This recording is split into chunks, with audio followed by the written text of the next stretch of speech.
As you may have heard, gun violence is now the leading cause of death for children and teens in the United States. And hardest hit? Young black males. Our Ted Koppel went to one of Baltimore's toughest neighborhoods to learn about a program working to turn that deadly tide. Each of those purple ribbons hanging outside the First and Franklin Presbyterian Church in Baltimore, each ribbon represents a life lost to gun violence in Baltimore over just 7 months. Of this group, how many would you say were white? Probably 0. Really? All black? Yes. Many of them, too many, young men. Jamal West heads up youth work for a program called Roca.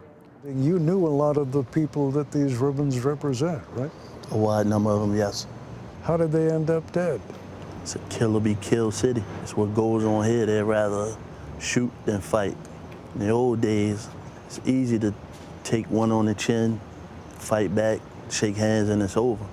But now these days, with so much access to firearms, it's easier to shoot than be embarrassed by a fight on Instagram. What does that say about our community here? Broken homes, lack of education, lack of resources. What's missing in the lives of so many of these young men is a foundation, something solid. Roca, the program that Jamal works for, the name is Spanish for rock. Yes, I got everything in order like you told me to. My man. Our crew rode along with Jamal and Amar Makunda, the assistant director of programming at Roca, Baltimore, as they checked on young men in the program. How you doing? Your emotions show through in your body language. Right. If you're mad, we're gonna see it. Yeah. Roca engages in what they call relentless outreach. So we got a little situation with Ricardo here. Little Mayweather. Mayweather, what's up, brother? Whether the young men want to be found or not, Roca keeps after them. I got a message for you. Yes. Stop ducking me. This young man hadn't been in touch with Roca for more than 3 weeks. What's your next off day? Same. No, I need to know a day, brother. We don't care if you don't want to be a part of Roca. We understand that if you're not with us, the likelihood of you being in jail or killed by gun violence is very, very high. So we keep coming back. I'm gonna pass the ball. Roca has several branches on the East Coast. Kurt Palermo runs Roca, Baltimore. Why is so much gun violence in Baltimore, Kurt? It's too easy to get a gun in Baltimore, and I don't know that the young men that we work with feel that there's any consequence. A lot of them will tell us they pull the gun out of the drawer like we put a belt on. I feel unsafe, and if I see the individual that I'm having an issue with, I'm going to pull out that gun and shoot them before they shoot me. And that is directly related to trauma, and that really is the root cause of violence. In a setting where the most profitable business is the sale of drugs. Unless you live here and see it, you would never believe that this block generates about 20,000 a day. It's all day, every day. $20,000 a day passing through just one block. There's a lot of people on that block. There's a structure as well. So the guys at the bottom, they're not keeping anything close to that. Now you live there, you live on that block. I do. Why? One is it's inexpensive and I'm young and single, and so I can live in a place that's a little less comfortable to save money. But the other is, to be perfectly frank, this work is my life. I want to wake up every morning and see the guys that are in the program. Are you protected in any way? When I say protected, I don't mean do you have an armed guard? I'm protected by my relationships. You just have to be careful. You have to have your head on a swivel. You have to know when to be outside and when not to be. This is a problem that's so important that it's worth that. What's a bad year in Baltimore? One homicide is a bad year. We have a lot of expectations to keep us under a 300 mark. That's 300 homicides a year she's talking about. Colonel Monique Brown, she's been with the Baltimore Police Department for 22 years. We have had some times where many will tout that we were at under 200 mark, but we also did some things that were unconstitutional to get us there. I don't think I've ever sat across from a cop telling me we were doing stuff that was unconstitutional. What were you doing that was unconstitutional? I think we're under a consent decree. Patting people down? Patting people down, I'll stop and frisk. Those things were labeled and deemed to be unconstitutional. Unreasonable search and seizure is unconstitutional. It explains, in part, why there's been such a strained and complicated relationship between Baltimore's police and the city's black community. It was also, it should be noted, an effective way of reducing gun deaths. We have not slowed down in our arrests. We most certainly have not slowed down in the number of gun seizures that we recover daily. So policing constitutionally and making sure that we are building those relationships and strengthening them for our community to trust us more goes a long way. And as one path toward building those relationships, the Baltimore police have been referring young men to the Roca program. We don't necessarily want to only use the one tool in the toolbox, which is putting young people into a criminal justice pathway. We would prefer to pull them out and see them have more positive outcomes for their lives. Sheldon Smith Gray is 25 now. He was such a chubby kid that he's still known by his street name, Snacks. Back in the day, Snacks was pulling down as much as $2,000 a week selling drugs. I lost people to gun violence, lost people to drug overdoses, suicide, jail, prison. Dealing drugs led to 2 stints in jail.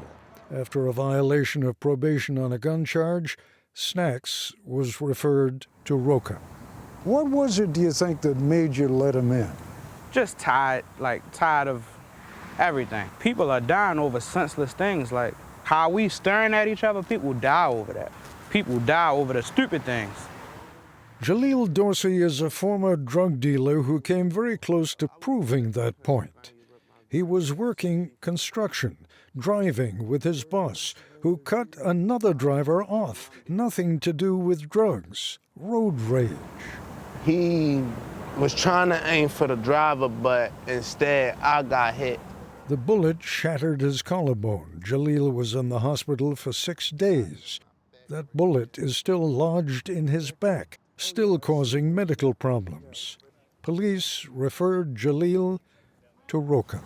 Roca got into my life when they came to my grandmother's house, knocked on the door. I was just coming home from the hospital. What I'm wondering is what it is about these people that made you say, yeah. Once they took me under their arms and they really embraced me when I got shot and I came home, I didn't ask them to do nothing and they did it on their own.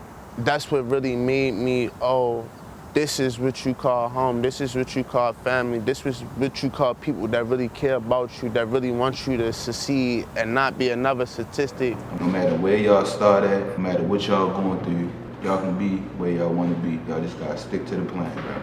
Roca works with young men for 4 years until they've built critical job, education, and life skills. You have young men who feel scared and anxious, and they think everyone and everything is out to get them. So when they're in that situation, their reaction is fight, flight, or freeze, and they don't think.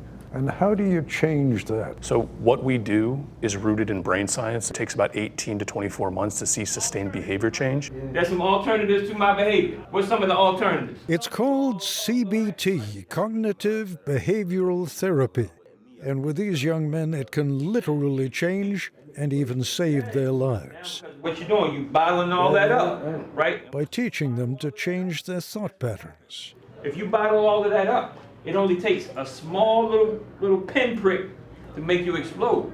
So if I see someone I'm having an issue with across the street and I immediately think they're looking at me and they're disrespecting me, I need to take 8 to 10 seconds to say, did they even see me? Or am I about to react because of that trauma? It's all that stuff that was built up on the inside that you didn't deal with. What's taught at Roca is a version of CBT that's been adapted for young men whose brains are still developing. Is that important?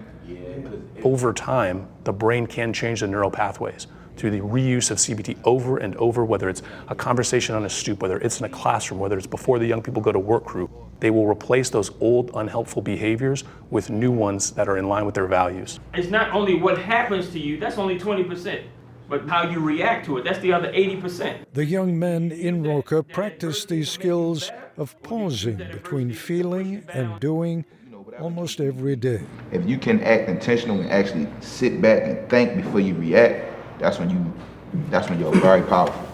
Basically, it's think before you do, right? Yes, sir. Now, that's easy for me to say. Sometimes it's not so easy to do, right? I had just lost my mother at around that time, and somebody basically stood up here and said, oh, you're gonna end up just like your mother. I wanted to react so bad, but I had to really remind myself, oh, I'ma just prove them that I'm nothing like my mother. And that's all I did. I didn't react, so I didn't want to go out here and do something stupid and I'd be behind bars for the rest of my life. Jalil, who is only 26, has 5 children and a long way to go before he can take full responsibility for them. But these days, he's making the effort. He has made a lot of good choices in the last year to put himself in a better position, but Jalil is very much in a vulnerable state. We've only been working with him for a year. He still struggles with homelessness. He still struggles with physical and mental pain that he has from being a gunshot victim. I hate to put it this way, but Jalil could easily be somebody who's back in the streets. Easily. It's our job to make sure that doesn't happen. I came a long way from nothing to something now. You're proud of what you've done. You should be. And I know my mother looking and my sister's looking over me, so I can't do that. How do you measure success? For young people who have been in Roca for 2 years or longer, 85% have not had rearrests, which is significant because the vast majority, if not all, of the young men that we engage with have been arrested or incarcerated at some point in their life. Snacks completed his 4 years and graduated from Roca last September. He is particularly proud of his 11-year-old daughter, who's an honor roll student. When he and I spoke, he'd recently earned a certificate to become a heating and air conditioning technician. But he had other ambitions. If I come back to Baltimore and I say, anybody seen Snacks around? What are they going to tell me? Yeah, they would probably tell you they seen me and I'm doing good. Probably working in Roca 5 years from now. I'm probably running Roca, actually. Being a good father, a good friend, good family member, good man. Snacks is well on his way. Last October, he was hired by Roca as a youth worker. He's not running the program, at least not yet.